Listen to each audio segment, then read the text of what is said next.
Hello and welcome back to our YouTube channel. In this video, we will guide you through how to fix USPS mail forwarding not working. Fix 1. Checking your new address. Check your USPS confirmation email or letter for the forwarding period and any specific instructions. Regularly, check your mailbox at your new address for any incoming mail. Keep track of the date and time you check your mailbox to ensure you don't miss any mail. Fix 2.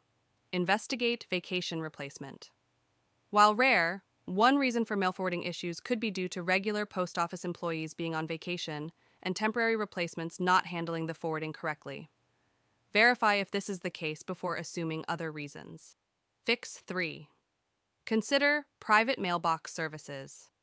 If USPS mail forwarding continues to be unreliable, you may want to explore using a private mailbox service like a UPS mailbox or a PO box. This can provide a more secure and consistent mail handling solution, especially if you move frequently or locally. Fix 4. Avoid mail forwarding. Instead of relying solely on USPS mail forwarding, maintain a list of all entities that send you mail and directly notify them of your new address when you move. This proactive approach can be more reliable than depending on the USPS forwarding system.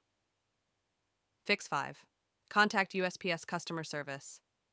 If USPS mail forwarding not working, then you can contact USPS customer service and call this number 1-877-876-2455 directly. They may be able to assist in resolving the problem or provide additional guidance. Thanks for watching. Subscribe for more videos.